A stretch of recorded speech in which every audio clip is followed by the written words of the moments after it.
gitu kan, itu yang terjadi itu. Nah, kalau banyak seperti Vira mengklaim bahwasanya handphonenya harus diganti, kan muncul pertanyaan, apakah toko itu akan rugi? Gitu. Ya, kan pernah saya jelaskan kalau nggak salah ya, toko itu nggak rugi Pak, karena ada asuransi. Terus pertanyaannya beralih ke asuransinya, apakah asuransinya rugi? Gitu ya. Jawabannya adalah asuransinya tidak rugi, karena asuransi itu mereasuransikan kembali. Ya, jadi kalau Anda pernah dengar istilah reasuransi atau mereasuransikan kembali, inilah yang dimaksud dengan perusahaan mengasuransikan kembali.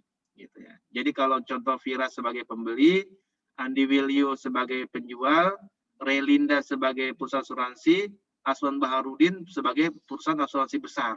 Gitu. Ya, jadi si Andi Will sebagai toko dengan Relinda kerjasama dengan asuransinya. Nah, Relinda kerjasama dengan asuransi besar yaitu Aswan Baharudin. Gitu. Ya. Nah, disitulah menariknya membahas tentang PSAK 28. Saya pengen kasih tugas sama kalian, silakan download laporan keuangan perusahaan, ya, laporan keuangan perusahaan asuransi.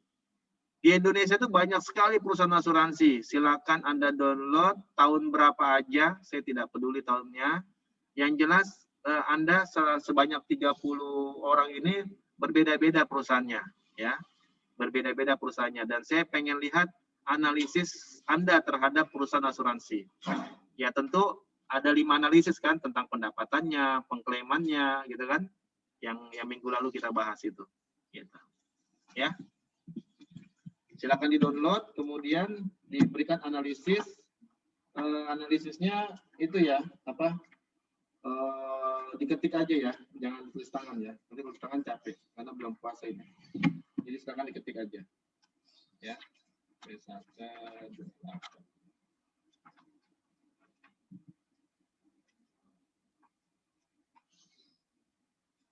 Ya. Ya, jadi saya pengen lihat estimasi klaimnya, klaim brutonya, sama klaim reasuransinya. Itu kalau kelihatan di laporan keuangan perusahaan asuransi. Gitu. Ya, saya pengen. Silakan kumpul paling lambat 1 hari sebelum kuliah. Jadi kalau sekarang hari Kamis, berarti hari Rabu paling lambat jam 6 sore. Gitu. Ya,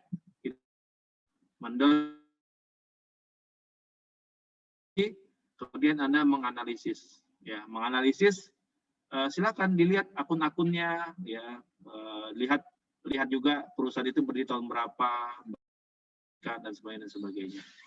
Kalau satu saya kasih jelaskan, contoh umpamanya perusahaan apalagi yang terkenal tuh, Prudential itu sekarang sangat terkenal gitu ya. Itu laporan keuangannya per tahun 2019 itu asetnya terdiri sekitar 58 triliun. 58 triliun asetnya. Nah, menarik untuk kita analisis ya. Makanya silakan Anda download, kemudian Anda analisis gitu. Ya. Bisa dipahami ya, Vira? Iya, Pak, bisa.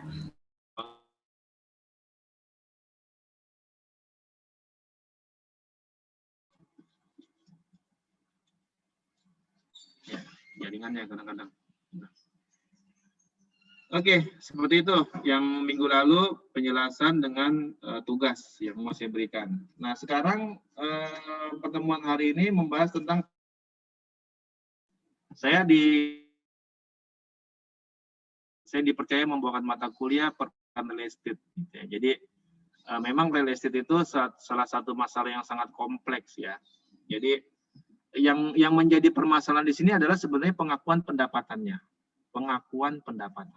Jadi tadi ada pertanyaan, bagaimana kalau umpamanya perusahaan itu tidak mengikuti PSAK 44? Ya sudah pasti akan muncul selisih angka pendapatan versi A dengan versi PSAK 44. Gitu. Ya. Nah, perusahaan real estate itu ya, Anda pernah lihat perusahaan yang hanya membeli tanah sekian hektar, kemudian membagi-baginya per kapling, gitu kan. Nah, dia cuma menjual tanah kapling, gitu. Ya, saya pernah ditawari sama sales kayak gitu, tawari, Pak, beli tanah, Pak. Murah kok, Pak, cuma 30 juta. Oh iya, berapa? 10 kali 15. Di mana? Di Moncong Loe. Saya pernah sekitar seminggu yang lalu sebelum puasa gitu ya, hari Minggu jalan-jalan ke daerah Moncong Loe sampai ke Puncak Maros sana itu, ya. Saya ajak istri saya bonceng naik motor gitu. Enak sekali jalan-jalan naik motor. Lewat Antang, lewat LAN terus ke sana terus, ya. Itu daerahnya sepi banget gitu ya. Tapi setiap ada beberapa spot itu real estate, banyak perumahan-perumahan di sana. Nah, perumahan di sana kalau masih dekat-dekat Antang itu masih 300-400 juta. Tapi kalau sudah agak jauh itu harganya di bawah 300, 200-an dan sebagainya. Gitu. Tapi semakin jauh sampai ke puncak, sebelum puncak itu saya dapat spot yang sangat-sangat sepi di situ gitu ya. Jadi di samping waktu itu saya mau keluar lewat Karyango gitu ya. Lewat Karyango, jalanannya itu samping itu ada sungai yang agak besar gitu. Kalau saya bilang sih bukan sungai, kalau sungai kan dia ada banyak bebatuan, jadi kayak kanal gitu, kayak irigasi, tapi airnya penuh gitu. Dan airnya jernih, gitu. Enak banget gitu. Tapi tempatnya sepi banget gitu. Nah, di sana saya bilang masih ada perusahaan yang menjual tanah kapling tok, ya, tanah kapling yang udah dia cuma bikin 10 kali 15 harganya sekian gitu. Nah, kalau yang seperti itu gampang aja, ya kan. Jadi ketika umpamanya Andi Will sebagai pengusaha tanah kapling tadi itu beli umpamanya 2 hektar, kemudian dipecah menjadi 30 kapling, ya.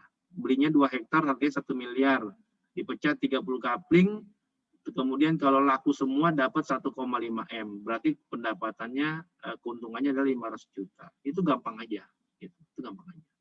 Nah, ketika yang kompleks ini adalah ketika permasalahannya dicampur dengan bukan cuma tanah yang dijual, tapi bangunan, tanah dan bangunan, tanah dan bangunan. Supaya lebih mudah memahami, oke, berarti ya 1 unit rumah plus dengan 1 unit rumah. Berarti kalau sudah bicara 1 unit rumah, berarti rumah ya dengan tanahnya, gitu. Nah, kalau pembelinya cash, gampang cara ngitungnya, pendapatannya gitu kan. Kas pada pendapatan.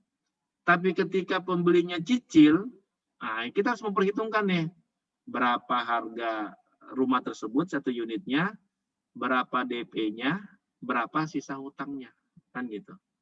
Nah, bagaimana menentukan sisa hutangnya nih? Ini yang diatur dalam PSAK 44, gitu. Ya. Ini yang diatur dalam PSAK 44. Sayangnya nggak ada yang punya bukunya ya. Cobanya punya bukunya ya, wah keren. Ya. Mahal sekali, Pak. Iya, mahal memang. Gitu. Nah, kalau di dalam PSAK 44 di halaman 44.2 gitu ya, tentang pengakuan pendapatan gitu. Itu bisa diakui dengan metode accrual penuh, full accrual method gitu ya. Dengan catatan yang pertama, proses penjualannya telah selesai. Berarti sudah ada perjanjian jual belinya ya, antara si penjual yaitu pengembang real estate dengan pembelinya, ya. Di dalam perjanjian itu sudah lengkap, antara hak dan kewajibannya sudah lengkap gitu ya. Apa haknya pembeli, apa kewajibannya pembeli, apa haknya penjual, apa kewajibannya penjual. Itu sudah ada diatur dalam perjanjian jual beli tersebut.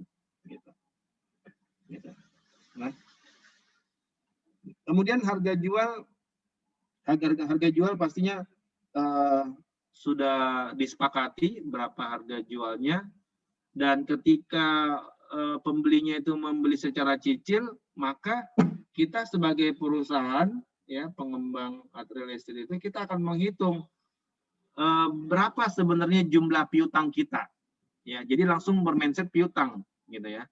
Jadi kalau umpamanya harga rumahnya 1 miliar umpamanya, kita harga rumah 1 miliar, kemudian DP-nya 100 juta, maka hutangnya kan sisa 900, 900 juta.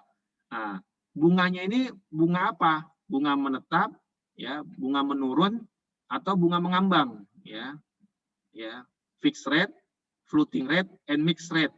Ya, ada 3 perhitungan laba, gitu ya. Perhitungan bunga, gitu.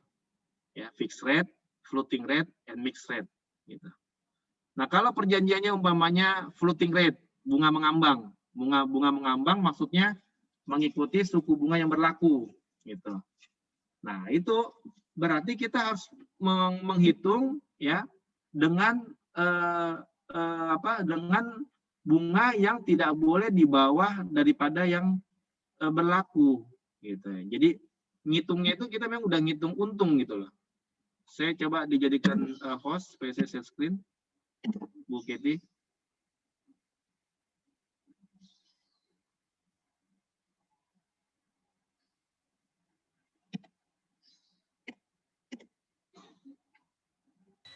Sudah, Pak. Oke. Ya. Oke. Jadi ini pengusaha real estate, ya, pengusaha real estate, gitu kan. Dia menjual ke pembeli, customer, harganya 1 miliar.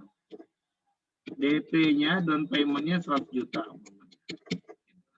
Down payment-nya 100 juta. Dia cicil selama 10 tahun. Per bulannya umpamanya per bulannya 10 juta.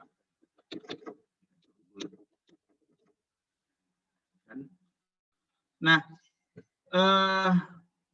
DP cicilan yang masuk, kalau dia 10 tahun, jadi kalau tahun pertama 10, 11, 12, ini 10 juta, 10 juta, 10 juta, ya, ini rata 10 juta umpamanya semua, ini berarti menggunakan perhitungan fixed rate, ya, bunga tetap.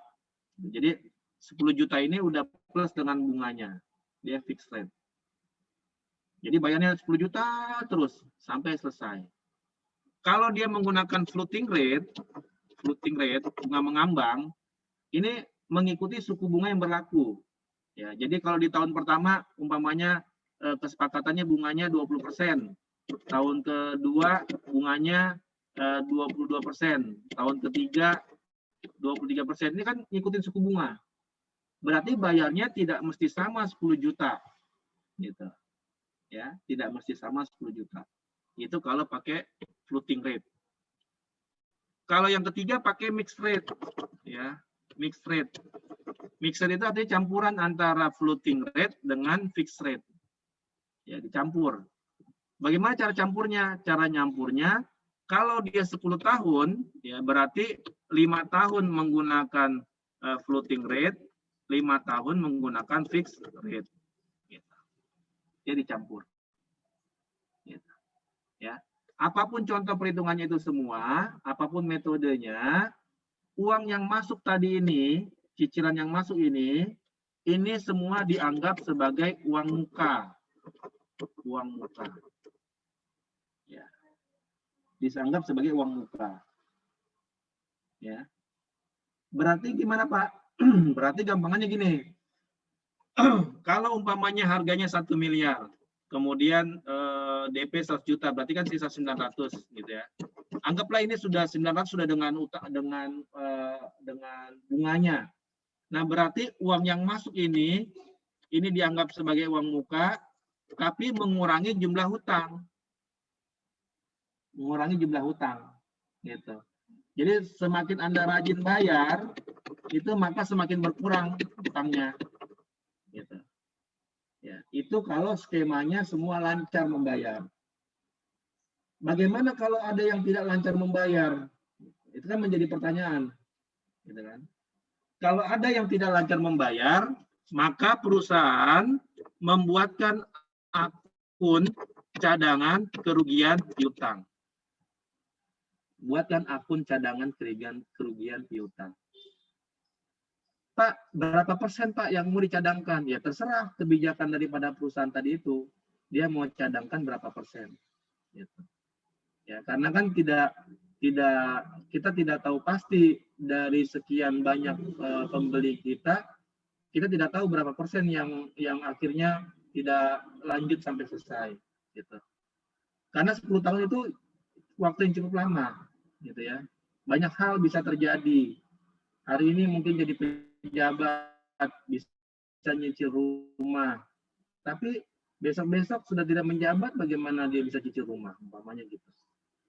Atau dia meninggal dunia umpamanya di tahun ketiga, anak istrinya tidak bisa lagi melanjutkan cicilannya. Nah, kira-kira gimana solusinya? Itu kan dari pihak perusahaan, bagaimana perusahaan membuat akun cadangan kerugian piutang. Ya. Nah, Anda nanti kalau bekerja gitu ya, Anda akan lihat itu cadangan kerugian piutang. Enggak semua perusahaan. Gitu. Enggak semuanya mau seperti ini. Gitu. Nah, kalau saya sendiri tadi menyarankan pakai akun ini dalam real estate itu besar, nggak kecil. Gitu. Jadi sebaiknya buatlah akun itu. Gitu. Ya, buatlah akun itu.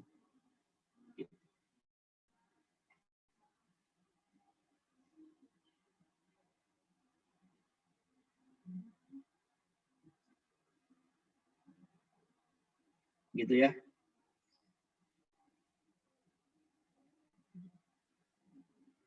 Nah, mungkin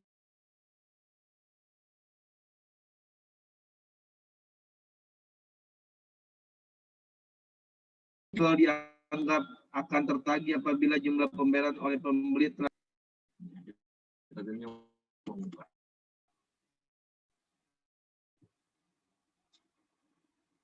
gitu.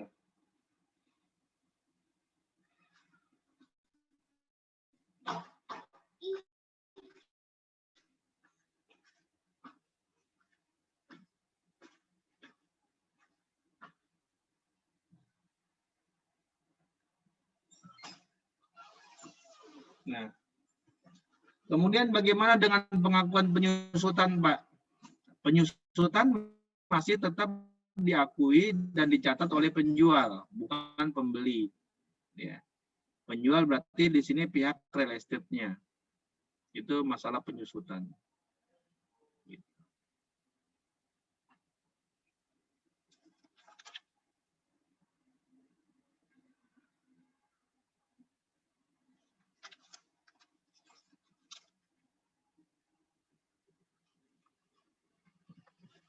Lanjut. Biasa Anda pernah dengar biaya perolehan? Vira pernah dengar biaya perolehan? Pernah, Pak. Ya. Apa yang Vira pahami tentang biaya perolehan? Biaya yang dikeluarkan untuk mendapatkan suatu aset sampai aset tersebut siap digunakan, Pak. Oke. Berarti dari definisi itu, contoh umpamanya harga aset umpamanya 1 miliar, ini belum dikatakan yang namanya biaya perolehan. Gitu kan? Belum kan? Karena masih ada biaya-biaya lainnya. Contoh biaya, ini asetnya dalam bentuk tanah umpamanya ya, tanah.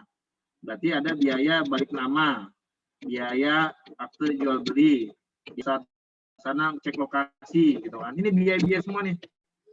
Ini semua biaya dijumlah, kemudian harga ini baru menjadi harga perolehan. Begitu Vira ya? Iya, Pak. Iya, itu yang dimaksud dengan biaya perolehan. Jadi kalau harga aset, ini harga aset. Kalau harga biaya perolehan, ini semua dijumlah. Jadi biaya perolehan. Jadi mau bicara aset tanah, aset apapun itu ditambahkan biaya-biayanya. Gitu. Ya, tambahkan biaya-biayanya. Nah,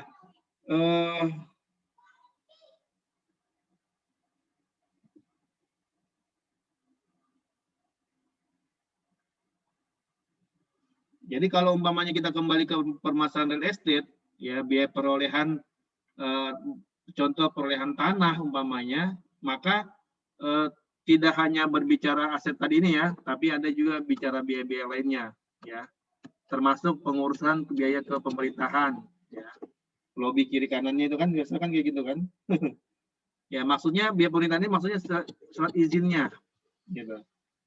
Kemudian juga kita mungkin hati-hati dalam hal berbisnis, kita harus konsultasi dengan hukum. Berarti kita biaya konsultasi hukum, gitu, konsultasi hukum. Kemudian lagi kita berbicara tentang studi kelayakan, berarti kita ada biaya studi kelayakan. Ya. Terus kita di analisis dampak lingkungan, berarti muncul lagi biaya AMDAL-nya. Jadi semua biaya ini ya dijumlah, kemudian menjadilah biaya perolehan. Saya kira itu Anda bisa paham dengan hal itu.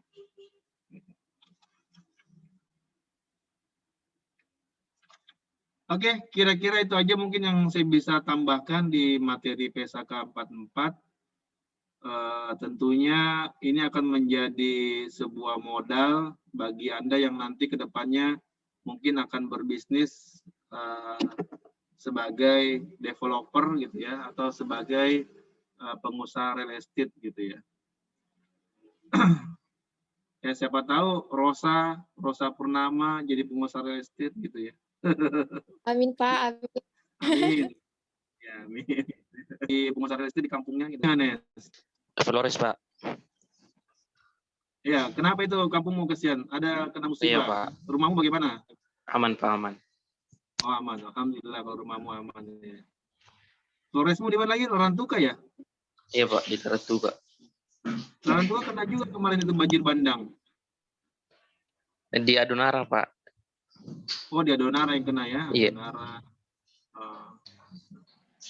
Ya, mudah-mudahan kita semua terhindar dari bencana ya. Amin. Ya. Ya.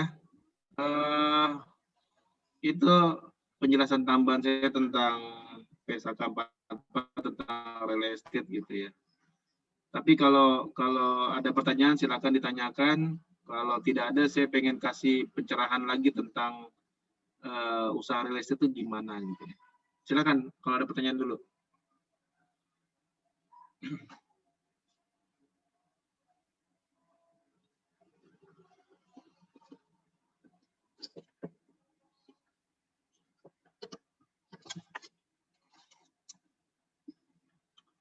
Nggak ada ya? Kalau nggak ada pertanyaan, saya mau kasih pencerahan lagi nih sama kalian tentang usaha real estate gitu ya. Di Makassar dan sekitaran Makassar itu berarti ada Goa dengan Maros gitu ya. Dulu Goa dengan Maros itu masih banyak lahan sawah, ya masih banyak lahan sawah. Sawah itu berarti kan menghasilkan beras, ya, menghasilkan beras. Nah, dengan berkembangnya usaha real estate, ya perumahan, maka lahan sawah itu berkurang, ya lahan sawah itu berkurang. Lahan sawah itu berkurang. Jadi kalau Anda jalan-jalan ke daerah Goa sampai ke daerah Moncongloe udah masuk Maros ya, tapi Goa yang ke arah Burung-Burung, kemudian daerah Bili-Bili gitu ya. Terus kalau ke arah Barombong ya sampai ke Galesong itu juga udah banyak perumahan. Ya, udah banyak perumahan. Begitu juga ke arah Maros, Makassar ke Maros itu juga banyak sudah banyak perumahan-perumahan. Berarti lahan sawah berkurang. Ya, belum lagi yang terjadi Pangkep di mana-mana tempat ya, sudah banyak orang akhirnya berbisnis real estate. Ini terlepas dari pembahasan PSAK 44 ya, saya pengen ngasih pencerahan aja sama kalian. Nah, di satu sisi real estate dibutuhkan, ya orang butuh tempat tinggal. Tapi di satu sisi kita ini manusia Indonesia yang membutuhkan makanan bahan pokoknya itu adalah beras, gitu. Nah, kalau umpamanya perusahaan real estate ini dibiarkan terus-menerus, membangun terus-menerus, maka dampaknya adalah lahan persawahan kita akan berkurang, gitu. Ya kan? Berkurang nggak lahan sawah kita kalau begitu terus? Berkurang kan? Gitu. Kurang, Nah, Pak. kalau berkurang terus, kemudian kira-kira solusinya apa? Di satu sisi orang butuh tempat tinggal, di satu sisi orang butuh yang namanya sawah, ya, beras tadi itu. Gitu. Nah, saya mau tanya sama kalian, solusinya kira-kira gimana? Mungkin Vira dulu komentar boleh.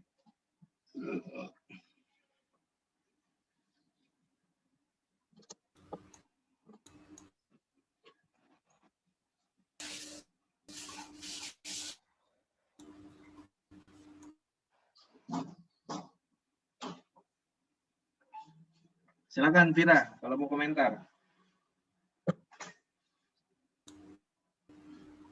Pertanyaannya tadi bagaimana supaya apa tadi Pak pertanyaannya?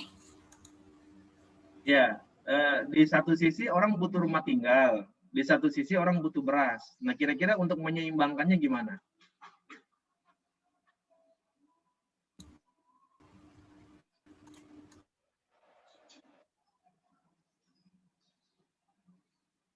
Untuk menyeimbangkan kebutuhan tadi itu gimana? Ya.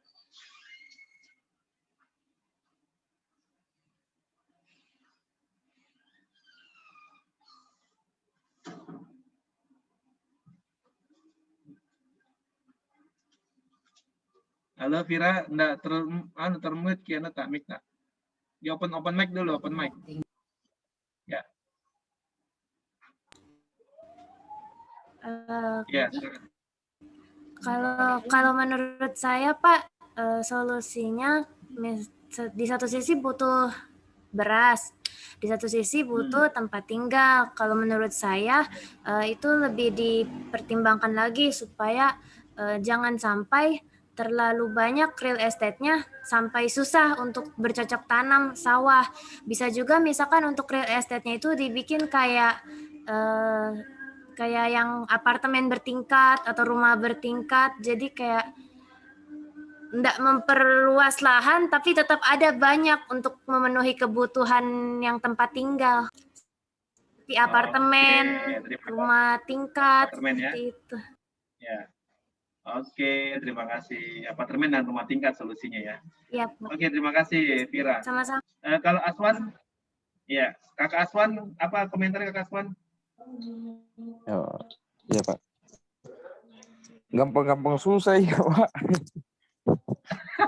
Gampang-gampang susah, ya. Kalau Kakak Aswan di posisi real estate gimana? Kalau saya di posisi real estate Pak ya menimbun lahan persawahan Ya. demi memperluas memperluas wilayah bisnis. Nah. Ya kan kalau ini khusus di wilayah Makassar ini Pak, untuk tempat lahan persawahan itu mungkin sekitar 0,5% di Makassar. Ya. Jadi kan kebutuhan pangannya itu bisa diambil dari daerah-daerah lain. Contohnya di Sidrap. Ya. Dan banyak kabupaten-kabupaten yang ada di Provinsi Sulawesi Selatan. Ya. Jadi saya rasa kalau untuk di wilayah Sulawesi Selatan itu masih terpenuhi juga Pak. Oke, masih terpenuhi ya. Terima kasih komentarnya. Ya. Oke, terima kasih komentarnya. Silakan komentar lagi Yohanes Molan. Coba Yohanes. Yohanes Molan, silakan. Komentar tak? Bagaimana menyeimbangkan antara kebutuhan rumah dengan kebutuhan beras?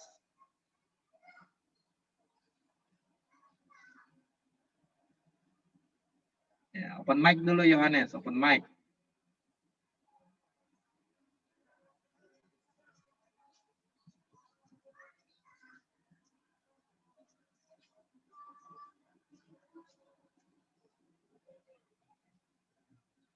Open mic dulu Yohanes. Open mic dulu, open mic. Baru komentar. Ya, silakan. Nggak ada komentar kok, Pak. Kenapa nggak ada komentarmu? Di kampungmu tidak ada sawah kah? Tidak ada, Pak. Nah, di kampungnya tidak sawah. Berarti beras beli dari mana? Beli, Pak. Ya, impor ya, ngimpor dari Makassar, dari Sulawesi Selatan ya. Ya, Impor. kebanyakan begitu, Pak. Itu. Ya. Oke, terima kasih Yohanes. Kalau tidak komentar, saya jelaskan lagi sama kalian semua.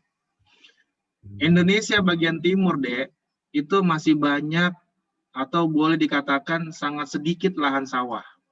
Sangat sedikit lahan sawah. Ya, sehingga mereka kebutuhan akan beras itu sangat berharap dari Indonesia bagian tengah, yaitu Pulau Sulawesi pada umumnya, khususnya Sulawesi Selatan. Jadi kalau kita baca tentang sejarah zamannya Pak Harto ya sampai zamannya sekarang, zamannya Jokowi itu, Sulawesi itu masih menjadi lumbung padi di Indonesia ini, masih jadi lumbung padi. Gitu. Nah, kalau tadi pengusaha real estate itu bersikeras ya untuk ya masih ada di kabupaten lain Pak yang bisa menopang kebutuhan beras Makassar. Hello, ini bukan cuma Makassar yang mau ditopang, tapi Indonesia bagian timur itu juga butuh beras. Ya. Makanya kalau Anda diskusi dengan Pak Mentan, Pak Syahrul Yassin Limpo, atau sebelum Pak Syahrul ada Puang Amran gitu kan. Pokoknya bergaul dengan orang-orang pertanian gitu. Itu mindset mereka akan berpikir bagaimana meningkatkan produktivitas. Ya, meningkatkan produktivitas. Gitu. Ya, jadi kalau contoh umpamanya sawahnya panen setahun hanya 2 kali, bagaimana bisa 4 kali? Gitu. Kalau diskusi sama petani, oh nggak bisa Pak, 4 kali nggak bisa, tanah kita nggak ada istirahatnya. Ketika tanah nggak ada istirahatnya, maka sudah bisa dipastikan hasilnya akan menurun. Gitu. Jadi tanah harus istirahat Pak, sekitar 1 bulan atau 2 bulan itu istirahat dulu tanah. Gitu. Itu bisa sampai 3 kali orang panen di sana. Gitu. Dan hasil berasnya sangat banyak, sangat melimpah, kualitasnya bagus. Karena juga dikasih pupuk. Gitu. Di tempat lain tidak bisa sampai 3 kali, minimal 2 kali. Apakah memang dari petaninya yang tidak menggarap sampai 3 kali, atau memang dia sudah polanya bertahun-tahun hanya 2 kali, nggak mau 3 kali. Gitu. Ya. 2014 saya pernah ke Bali, ngikutin seminar nasional di Bali. Ya, di sana di Bali mendiskusikan tentang bagaimana orang Bali masih dikatakan orang Bali. Maksudnya gimana? Maksudnya apa? Maksudnya Bali itu tempat yang sangat seksi gitu ya. Banyak orang-orang mau beli rumah di Bali. Banyak orang-orang pengen punya tempat tinggal di Bali. Ya. Banyak orang mau investasi di Bali. Gitu. Nah, sebelum ditangani oleh para akademisi, tokoh agama, pemerintah, itu banyak masyarakat Bali yang menjual tanahnya sama orang asing. Gitu. Nah, di tahu permasalahan itu, akhirnya pada tahun 2014 saya ikut seminarnya, gitu kan. Mereka punya solusi. Ya, mereka punya solusi. Apa solusinya bagi orang Bali? Solusinya adalah tanah mereka di sana itu disewakan. Bukan dijual, tapi disewakan. Ya, kalau contoh umpamanya Yohanes sebagai pengusaha hotel, sewa tanahnya orang Bali, mau dijadikan hotel, silakan. Jadi bangunannya, hotelnya tetap milik Yohanes, tapi tanahnya tetap milik orang Bali. Gitu. Itu yang terjadi di Bali sekarang. Sehingga kehidupan masih tetap berjalan dinamis. Gitu. Ya, kehidupan masih tetap berjalan dinamis. Nah, kebutuhan beras juga di sana Bali ya dengan teras sharingnya itu, jadi sawahnya mereka itu tidak seperti di Jawa, tidak seperti di Sulawesi yang lebar-lebar, luas-luas itu. Mereka kecil-kecil, tapi dibentuknya bentuk teras sharing. Menurun begitu, teras sharing. Nah, itu tetap mereka olah. Nah, mereka tidak mengandalkan beras dari luar Bali. Jadi masih tetap dari Bali. Gitu. Tapi karena jumlah wisatawan besar, mau nggak mau mereka impor berasnya dari Jawa dan dari Sulawesi. Gitu. Nah, kalau kalian nonton berita umpamanya petani Indonesia sangat menyedihkan. Kenapa? Karena pada saat bersamaan panen, bersamaan juga impor padi, impor beras masuk ke Indonesia. Yang impor dari mana? Yang impor dari Thailand. Thailand itu ada 14 kabupaten, ada 14 provinsi. Sorry, bukan kabupaten, provinsi. 14 provinsi di Thailand. Itu mereka pemerintahannya kerajaan. Ya, mereka masih karena bentuk kerajaan mereka takut dengan rajanya gitu ya. Apa yang dibilang raja A ya dia A, nggak bisa menentang B atau C atau D, nggak bisa dia gitu. Sehingga lahan pertanian masih dengan subur di sana gitu ya, bahkan produktivitasnya juga sangat bagus, sehingga mereka kadang-kadang mengimpor ya, mereka mengekspor ke Indonesia, kita impor beras gitu. Nah, berarti dari masalah itu apa solusinya? Berarti kembali ke manusianya, gitu ya. Kalau Anda tadi sebagai pengusaha real estate, ya bagaimana Anda bisa menyeimbangkan itu semua? Tadi Vira menyarankan solusinya, ya bangun aja apartemen. Apartemen kan bisa, apartemen atau rumah susun kan juga bisa menampung orang bisa tinggal di situ dengan jumlah banyak, gitu kan, tanpa menggunakan lahan yang banyak, gitu. Kalau Anda pernah ke Malaysia, ada yang pernah ke Malaysia? Saya alhamdulillah pernah ke Malaysia. Di Malaysia itu memang untuk mengurangi penggunaan lahan tanah itu, kerajaan di sana itu membangun rumah susun. Kalau bahasa kerennya apartemen gitu ya. Ada teman yang satu saya kerja di Malaysia, dia bilang dia tinggal di apartemen. Tapi kalau saya bilang bukan apartemen, itu rumah susun gitu. Itu rumah susun. Nah, itu salah satu solusi orang bisa tetap dapat rumah tinggal dan lahan perkebunan atau lahan pertanian tetap bisa jalan. Gitu. Ya, apalagi kalau kita berbicara skala dunia, di dunia ini masih berharap Indonesia adalah sebagai penghasil rempah-rempah, penghasil bahan makanan. Indonesia ini masih diharapkan seperti itu. Kalau Anda nonton berita kemarin, PLT Gubernur ya menyampaikan ekspor rempah-rempah kita itu sampai ke Eropa, masih berlangsung sampai sekarang. Gitu. Di Eropa masih berharap rempah-rempah itu berasal dari Indonesia. Gitu. Ya, masih berasal dari Indonesia. Cuma kadang-kadang rempah-rempah itu tidak dikelola dengan baik juga di Indonesia. Siapa yang pernah ke Ternate? Saya pernah ke Ternate ya. Di sepanjang jalan itu pohon-pohon rempah itu hasilnya itu dibuang begitu aja, tidak dikelola dengan baik. Gitu. Padahal kalau dikumpulkan itu kemudian dijual ya, diekspor itu harganya mahal. Ya. Saya belum pernah ke Larantuka sih, Larantuka, Adonara saya belum itu. Karena kan setiap wilayah Indonesia Timur itu punya kekayaan alam yang berbeda-beda gitu ya. Ketika punya pengetahuan, makanya saya bisa diskusi tentang hal itu. Gitu. Kira-kira seperti itu ya penjelasan yang saya bisa tambahkan. Mungkin ada tanggapan atau ada komentar, ada pertanyaan, silakan. Sebelum kita tutup kuliah kita.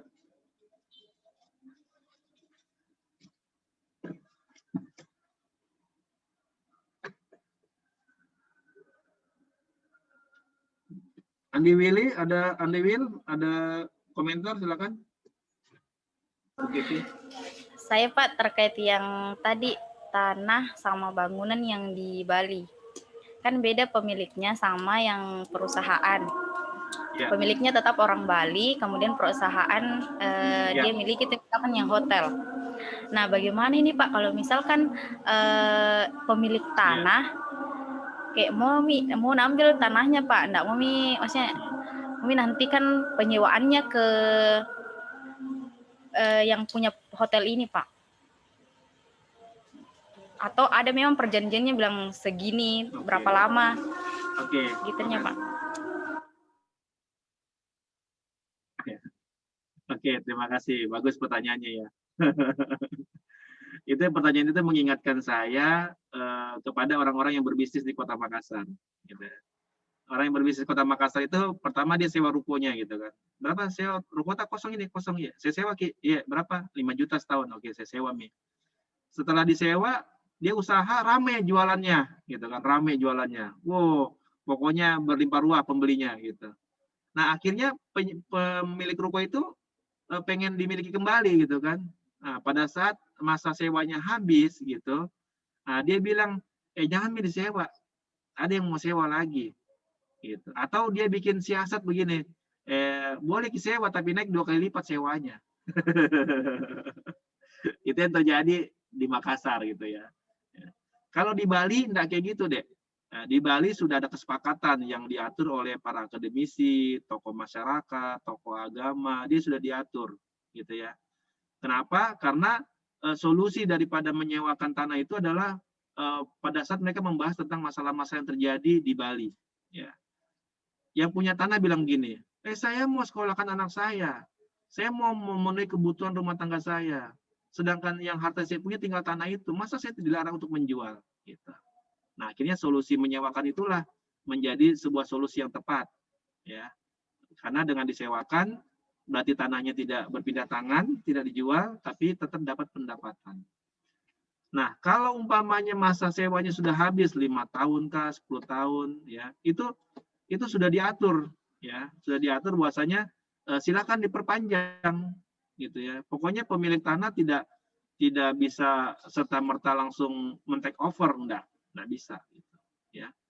Atau kalau umpamanya yang pemilik hotelnya itu udah nggak sanggup lagi buka usaha di situ, ya silakan dia cari penjual, cari pembeli gitu, pembeli hotelnya, tanahnya tetap milik orang Bali gitu. Makanya judulnya waktu itu Orang Bali Tetap Tinggal di Bali gitu. Kira-kira seperti itu, Andi Win. Terima kasih. Terima kasih, Pak. Ya, sama-sama. Saya ke Bali baru 3 kali ya, kalau nggak salah ya. Baru 3 kali. Ke Bali jadi gembel.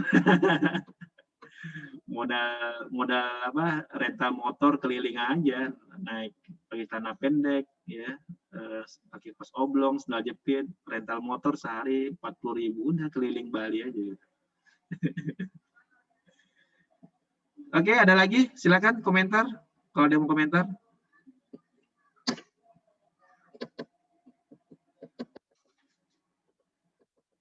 Tidak ada ya. Kalau tidak ada, terima kasih banyak kuliah kita hari ini. Ya, yang puasa saya ucapkan selamat menjalankan ibadah puasa.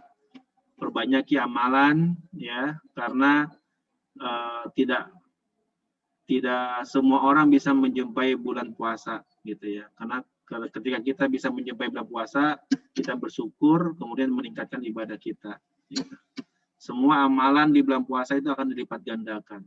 Gitu.